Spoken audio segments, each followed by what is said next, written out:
Everyone, Jai Hind. Myself free and today we start is topic that is called fundamental duties. आज का जो topic है वो बहुत ही ज़्यादा इंटरेस्टिंग है और ये है हमारा फंडामेंटल ड्यूटीज़। तो लास्ट वीडियो में हमने बताया था आपको कि फंडामेंटल राइट्स क्या होती है ना। तो इस वीडियो में मैं आपको बताऊँगी कि फंडामेंटल ड्यूटीज़ क्या होती है। तो फंडामेंटल राइट्स में मैंने आपको बताया था कि हमारा क्या अधिकार है ना। और इस वीडियो में मैं बताऊँगी कि हमारी क्या रिस्पॉन्सिबिलिटी है ना। अगर एक छोटा सा एग्जाम्पल के तौर पे मैं आपको बताऊं कि अगर आप जिस घर में रहते हो तो आपके कुछ अधिकार होते हैं, है ना, कि हाँ आपको ये कर सकते हो, आप वो कर सकते हो, आप ये नहीं कर सकते हो, आप वो कर सकते हो। तो सेम केस में आपकी ड्यूटीज़ भी होती है कि हाँ आपका क्या कर्तव्य है उस घर में, आप उस घर में रह रहे हो तो आपकी क्या कर्तव्य है ना। तो इस तरह से हमारा फंडामेंटल राइट्स आती है और फंडामेंटल ड्यूटीज़ आती है। थोड़ा ब्रीफ डिस्कस हम लोग करें फंडामेंटल ड्यूटीज़ के बारे में, तो ये एक तरह का कर्तव्य होता है।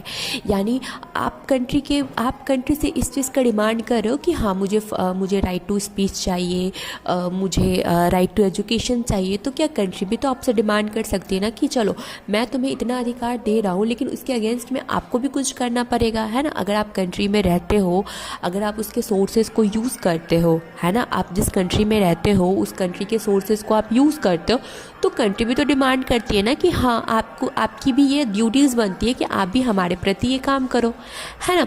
तो वही बोला गया है कि फंडामेंटल ड्यूटीज़ जो होता है वो भी प्ले वेरी इंपॉर्टेंट रोल्स। ठीक है, हमारे फंडामेंटल ड्यूटीज़ भी जो है वो भी एक बहुत इंपॉर्टेंट रोल प्ले करती है। जैसे मैंने आपको बिजनेस के चैप्टर में बताया था कि हर सिक्के के दो पहलू होते हैं, है ना। एक तरफ हेड होता है, एक तरफ टेल होता है। तो बिजनेस में हमने बताया था आपको कि एक तरफ इफेक्टिव होता है तो एक तरफ इफिशियंसी होती है। तो सेम उसी तरह यहाँ पे भी मैं वो केस को अप्लाई करूँगी। तो एक तरफ हमारा फंडामेंटल राइट्स होता है तो वहाँ पे एक तरफ फंडामेंटल ड्यूटीज़ होती है। जहाँ पे हम लोग फंडामेंटल राइट्स को रिस्पॉन्सिबिलिटी के नाम से जानते हैं, है ना। जहाँ पे एक तरफ हम लोग फंडामेंटल राइट्स को अथॉरिटी के तौर पे लेते हैं, है ना, कि हाँ हमारा अधिकार है, हमें ये करना है भाई। उसी तरह से फंडामेंटल ड्यूटीज़ को हम लोग रिस्पॉन्सिबिलिटी के तौर पे लेते हैं कि नहीं अब हमारी रिस्पॉन्सिबिलिटी है, हमें ये भी करना है ना। तो फंडामेंटल राइट्स और फंडामेंटल ड्यूटीज़ जो होते हैं वो एक ही सिक्के के दो पहलू होते हैं। यानी अथॉरिटी एक तरफ है और एक तरफ हमारी रिस्पॉन्सिबिलिटी है। अगर आप अथॉरिटी जहाँ पे आप हक जमाते हो वहाँ पे आपकी कुछ जिम्मेदारी भी बनती है ना। तो ये आता है हमारा फंडामेंटल ड्यूटीज़। तो वन बाय वन हम लोग डील करेंगे कि फंडामेंटल ड्यूटीज़ होता क्या है। तो सबसे पहला आता है कि हमें नेशनल फ्लैग और नेशनल एंथम का रिस्पेक्ट करनी चाहिए, है ना। यानी किसी भी कंट्री की जो आइडेंटिफिकेशन होती है वो उसकी फ्लैग से होती है ना। अगर आप किसी कंट्री को फ्लैग देखते हो तो आपको पता चलता है कि हाँ ये इस कंट्री का फ्लैग है। अगर आप पाकिस्तान के फ्लैग को देखते हो, आप अमेरिका के फ्लैग को देखते हो, आप लंदन, यूएसए, जापान, चाइना, किसी भी कंट्री के फ्लैग को देखते हो तो आपको पता चलता है कि हाँ ये इस कंट्री का फ्लैग है ना। तो सेम उसी तरह से हमारी कंट्री की भी जो आइडेंटिफिकेशन होती है वो हमारे कंट्री के फ्लैग से होती है और हमारे कंट्री के नेशनल एंथम से होती है ना। और नेशनल एंथम जो होता है वो हमारी कंट्री का बहुत इंपॉर्टेंट रोल प्ले करता है। इसीलिए कभी भी कोई चीज़ स्टार्ट होने से पहले, जस्ट फॉर एग्जांपल अगर आप मैच देखते होंगे तो मैच स्टार्ट होने से पहले जब मैच स्टार्ट होता है तो जितने भी हमारे जो प्लेयर्स हैं वो क्या करते हैं, वो नेशनल एंथम गाते हैं। यानी जिस कंट्री के, हमारी कंट्री के जो प्लेयर्स होंगे, क्रिकेटर्स होंगे, वो हमारी कंट्री का नेशनल एंथम गाएंगे। किसी और कंट्री के होंगे तो उस कंट्री का नेशनल एंथम गाएंगे, है ना। तो बोलने का मोरल मेरा ये था यहाँ पे कि नेशनल एंथम और नेशनल फ्लैग का हमें क्या करनी चाहिए, रिस्पेक्ट करनी चाहिए। क्वेश्चन मन में अराइज हो रहा होगा कि हम लोग कैसे रिस्पेक्ट कर सकते हैं, नेशनल फ्लैग का कैसे रिस्पेक्ट कर सकते हैं, नेशनल एंथम का कैसे रिस्पेक्ट कर सकते हैं। तो जाहिर सी बात है हमें कुछ अच्छा काम करना चाहिए ताकि हम लोग अपनी कंट्री के नाम से रिप्रेजेंट हो। जैसे फॉर एग्जाम्पल नीरज चोपड़ा, है ना। बहुत सारे ऐसे लोग होते हैं जो कि कुछ अच्छा काम करते हैं और वो अपने कंट्री को प्राउड फील करवाते हैं, है ना। तो वही बोला गया है कि हमें रिस्पेक्ट करनी चाहिए, अपने नेशनल फ्लैग की और नेशनल एंथम की रिस्पेक्ट करनी चाहिए। ठीक है, तो इसमें बोला गया है कि जैसे नेशनल एंथम का कैसे रिस्पेक्ट कर सकते हो। तो जाहिर सी बात है अगर आप कहीं नेशनल एंथम सुन रहे हो तो आपको खड़े हो जाना चाहिए, है ना। तो वहाँ पे खड़े हो जाना चाहिए। आपको कोई देख नहीं रहा है कि आप खड़े हो रहे हो कि नहीं, लेकिन आपको अपने अंदर होना चाहिए कि हाँ नेशनल एंथम हो रहा है, हमें खड़े हो जाना चाहिए। ठीक है, तो खड़े हो जाना चाहिए। तो और नेशनल फ्लैग में जैसे कुछ दिन पहले जो हमारे जो प्राइम मिनिस्टर है उन्होंने कहा था हर घर तिरंगा, है ना। तो बहुत सारे लोगों ने इस चीज़ को एग्री किया और उन्होंने प्रोफाइल में, व्हाट्सएप प्रोफाइल में, इंस्टा प्रोफाइल में, या फेसबुक के प्रोफाइल में, यानी या फिर घर पे उन्होंने बहुत सारे फ्लैग लगाए थे, है ना। तो जाहिर सी बात है कि हमारी गवर्नमेंट जो भी करती है वो अच्छे के लिए करती है ना। तो इसे छोटे छोटे चीज़ करके आप अपने कंट्री को प्रमोट कर सकते हो, अपनी कंट्री के लिए कुछ अच्छा कर सकते हो। तो यही बोला गया है कि हमें क्या करना चाहिए, रिस्पेक्ट करनी चाहिए, अपने नेशनल फ्लैग की रिस्पेक्ट करनी चाहिए, अपने नेशनल एंथम की रिस्पेक्ट करनी चाहिए। Now come to the second point, that is called to protect the natural resources. तो यानी हमारे जितने भी नेचुरल रिसोर्सेज है उसे क्या करनी चाहिए, प्रोटेक्ट करनी चाहिए। तो आप बोलोगे कि कैसे प्रोटेक्ट करें, तो जाहिर सी बात है जितने भी हमारे वाइल्ड एनिमल है उन्हें बचाना चाहिए, है ना। जो पे प्लांट्स हैं उन्हें बचाना चाहिए, उन्हें ख़त्म नहीं करनी चाहिए। बहुत सारे लोग होते हैं जो शिकार करने का शौक़ रखते हैं, वो जंगल में जाते हैं, बहुत सारे एनिमल्स को मार देते हैं, है ना। तो वैसा नहीं करनी चाहिए, वैसा नहीं करना चाहिए, हमें उन्हें प्रोटेक्ट करना चाहिए। और बहुत पहले से चला आ रहा है ना।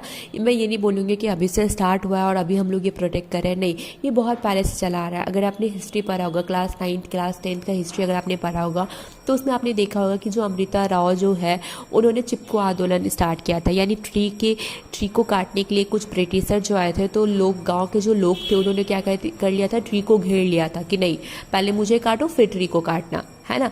क्यों? क्योंकि उन्हें क्या करना था, इन्हें प्रोटेक्ट करना चाहिए, ट्री को क्या करना था, बचाना चाहिए था। तो इन दैट केस ये जो अभियान है बहुत पहले से चला आ रहा है, ठीक है। तो ये आता है हमारा टू प्रोटेक्ट। बाद आता है to respect the ideas and institutions. यानी जो भी हमारे गवर्नमेंट की आइडियाज़ होती है, यानी इंस्टीट्यूशंस होते हैं, उन्हें हमें क्या करना चाहिए, रिस्पेक्ट करनी चाहिए। यानी कभी मजाक नहीं बनाना चाहिए कि अरे गवर्नमेंट ने ये निकाला हुआ है, देखते हैं क्या होता है, नहीं, हमें उन पर ट्रस्ट करना चाहिए, है ना। अगर वो हमारे कंट्री पे रूल कर रहे हैं, अगर हमने उन्हें रिप्रेजेंटेटिव के तौर पे चुना है, तो जाहिर सी बात है वो अच्छा डिसीजन लेंगे, हमें उन पर थोड़ा सा फेथ बना के रखना चाहिए। जस्ट फॉर एग्जाम्पल, जैसे हमें पता है कि हम लोग डेमोक्रेसी कंट्री में रहते हैं और हम लोग, हमारे ऊपर वो रूल करते हैं जिन्हें हम चूज़ करते हैं, मतलब जिन्हें मेजोरिटी बनाती है ना। जैसे फॉर एग्जाम्पल, अगर आप एक कंट्री में रहते हो, अगर आप इंडिया में रह रहे हो, वहाँ पे 100 लोग हैं, ठीक है, और वहाँ पे 85 लोगों ने, या फिर अगर मानो कि अगर वहाँ पे 90 लोगों ने अगर किसी को चूज़ किया है, ठीक है, और 10 लोगों ने किसी और को चूज़ किया है, तो जाहिर सी बात है जो हमारे ऊपर रूल करेंगे, जो प्राइम मिनिस्टर बनेंगे, वो कौन बनेंगे, जिनको 90 लोगों ने सेलेक्ट किया वो बनेंगे, है ना।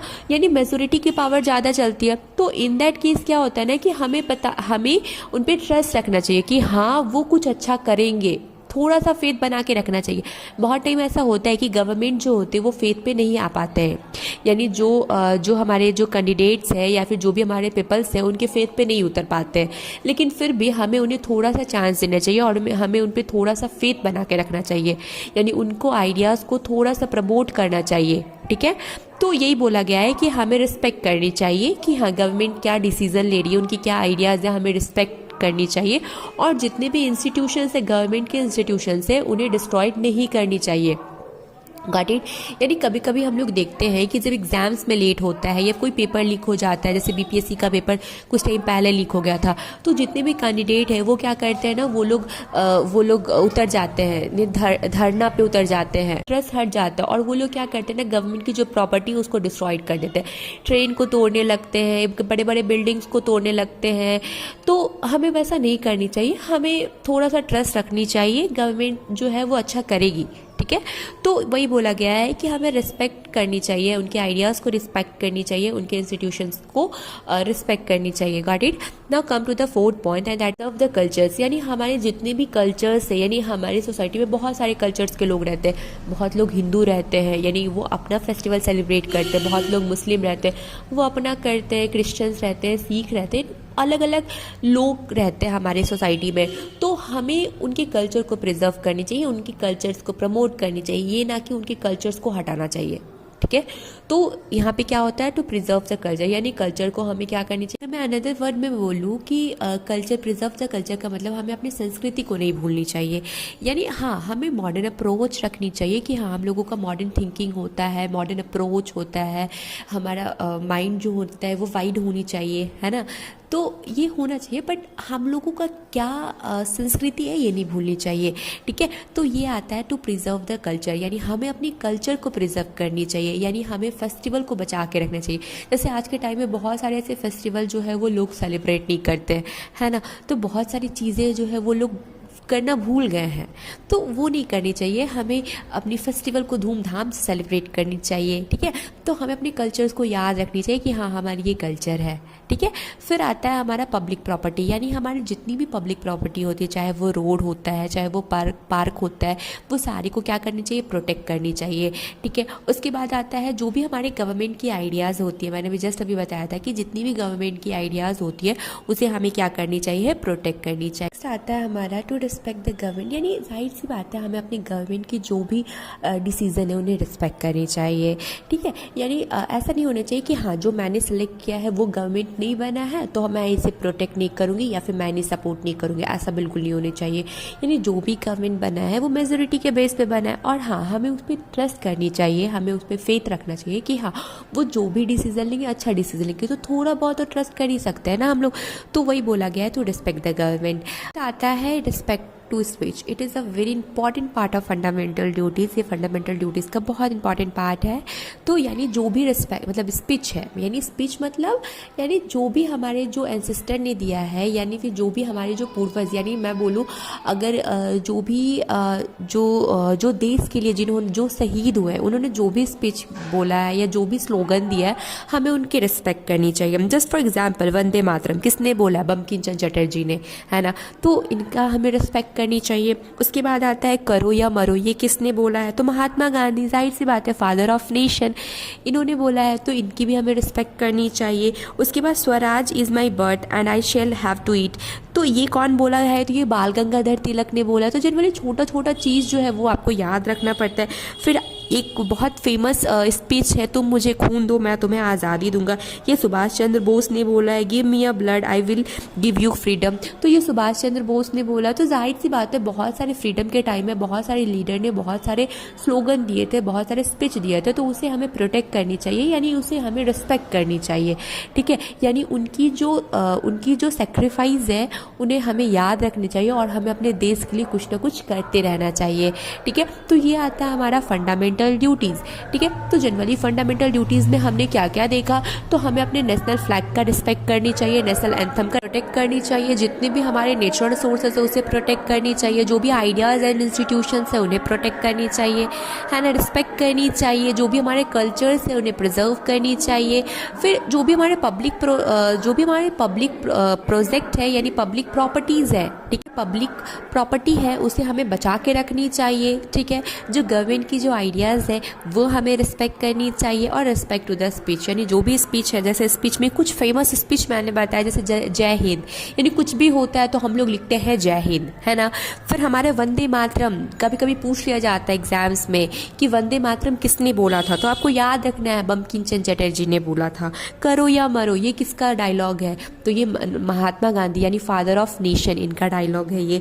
Swaraj is my birth and I shall have to eat, ये किसने बोला था, तो ये बाल गंगाधर तिलक ने बोला था। फिर give me a blood and I will give you freedom, तुम मुझे खून दो मैं तुम्हें आज़ादी दूंगा, तो ये किसने बोला था, तो जाहिर सी बात है ये हमारे सुभाष चंद्र बोस ने बोला था। तो ऐसे बहुत सारे स्पीच है यानी बहुत सारे डायलॉग है जो बहुत सारे जो फ्रीडम के टाइम बहुत सारे लोगों ने बोला था। ये तो छोटी छोटी चीज़ें आपको याद रखनी है।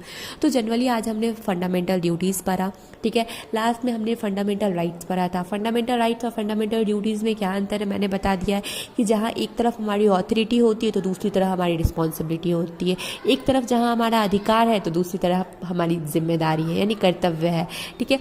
तो जनरली आज का वीडियोज़ जो है